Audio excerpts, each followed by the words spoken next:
LDL ক্ষতিকারক cholesterol তৈরি করে, এই টক্সিনটা ক্লিন করবে ডিটক্স, বাট স্পাইসি কাপ সেটা পারে না। কথাকে বুঝতে পারছি? এখন আসলে যেটা খাওয়ার নিয়ম, ডোজেস পদ্ধতি যদি বলি, স্পাইসি ক্যাপ হলো ক্যাপসুল, এটা খাওয়ার নিয়ম হলো প্রতিদিন রাতে 1 পিস খানা খাওয়ার পর খেয়ে নিতে পারবে, একটা করে ক্যাপসুল। মানে আপনি আমারে বলবেন স্যার এতক্ষণ ধরে আলোচনা করলেন আমাদের এগুলো খাবার, এখন দেখি ক্যাপসুলের গল্প শোনান, তার মানে এটা তো ওষুধ, ক্যাপসুল মানে তো ওষুধ, কি এরকম মনে হয় না? অনেকে বলবে আরে এটা ট্যাবলেটের মতো দেখতে, ক্যাপসুলের মতো দেখতে, তুমি আবার বলো এটা ওষুধ না।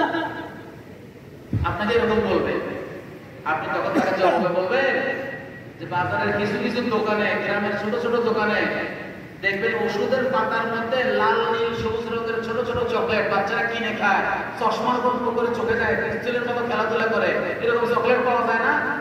তো বলবেন ওষুধের পাতার মধ্যে ওরাও তো ট্যাবলেট বিক্রি করে, তার মানে ওটাও কি ওষুধ? কি বলে? চোখে যা দেখবেন সেটাই নিজের মতো বুঝলে হবে না, বুঝতে হবে জিনিসটা কি।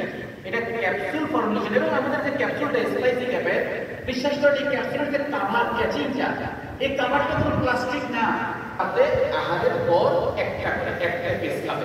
আর বাম পাশে যে প্রোডাক্টটা দেখতে পাচ্ছেন ক্লিনজিং ডিটক্স, এই ক্লিনজিং ডিটক্সটা প্রয়োজন অনুযায়ী তার বডি ফিটনেস, তার ফিগার, তার বয়স এবং তার শারীরিক সক্ষমতার উপরে নির্ভর করে এই ডোজ পদ্ধতিটা দিতে হয়। তবে কোষ্ঠকাঠিন্যতা বা গ্যাস্ট্রিকের সমস্যার জন্য আমরা রোগীদেরকে যে কাজটা করে থাকি সেটা হলো রাতে আহারের 1 ঘন্টা পর কুসুম গরম পানিতে মিশিয়ে খাবে। রাতে আহারের 1 ঘন্টা পর এই বক্সের ভিতরে খাওয়ার স্লাইডের মতো ছোট ছোট প্যাকেট আছে পাউডার, রাতে আহারের 1 ঘন্টা পর কুসুম গরম পানিতে মিশিয়ে খাবে।